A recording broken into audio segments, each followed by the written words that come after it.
All right, so work campers are to the camping industry a very specific kind of employee that isn't something that exists in other realms and definitely not really in hospitality. And when you look at work camping posts all over the country, you find that the compensation is really different. Now, what people had thought about for traditional work camping was a barter system, right? So they get to stay at your campground for free on the campsite, and that's their compensation, and they work from you, and that's it. You don't give them any more money, nothing else. But what people are beginning to realize is that can create some big issues for you later on. So that's why you see some work camping that actually has a salary. Why is that important? Well, if you're just doing the barter system and you're not running them through payroll, then the appropriate withholdings are not happening and they're not part of workers' comp insurance. And why should you be worried about that? You don't want to pay workers' comp insurance on them, do you?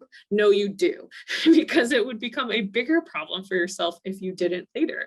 And what I mean by that, and what multiple insurance people can tell you the same thing, is that you pay into workers' comp and it feels like a burden up front, but it's a protection for you later.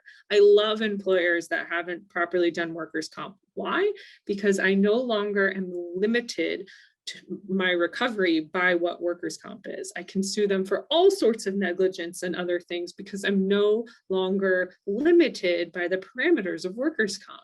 Workers' comp, although a burden for you financially upfront, is actually a protection for you because it limits the recovery of someone who got injured who was an employee of you on your park. So that is something that you want to pay into appropriately. Now, I've heard some people be like, well, what if I pay them, but the first $3,000 goes to their campsite? There are certain ways you can do things, but you have to be very careful. And this is where I would talk to both your insurance company, your attorney, and your payroll company, frankly, because they might be able to work through some of those details with you.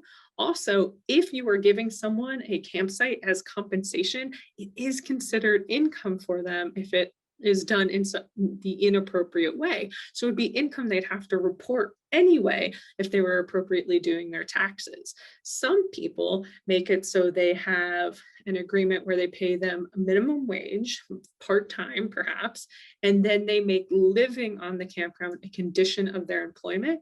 And why that's different is that there are tax loopholes for housing that you give someone for free, aka this campsite, if they had to live there as part of their employment. And then they get to remove that from their income equation. So there is a way to make it a benefit for them as well, but still properly report things as to protect yourself as well.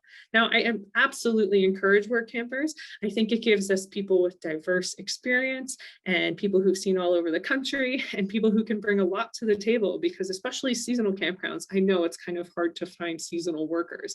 But if you choose to do the work camper route, please take the time to discuss all of these things with the professionals who know, because you don't want to create an issue for yourself with your insurance company, your payroll company, with your state or federal taxes, because you weren't doing things correctly. And you definitely don't want to have that very nice man in the work camping couple who is doing landscaping for you, who happened to get hurt, be able to sue you for tons and tons of money when he would have just been limited by workers' comp insurance had you put him through the system appropriately. So that would be my number one suggestion on work campers, is to actually pay them and to put them through your payroll and to pay those workers' comp insurance expenses and those tax withholdings and things that you need to do appropriately. So that way you don't have to worry if it comes back down the line because you've done everything correctly.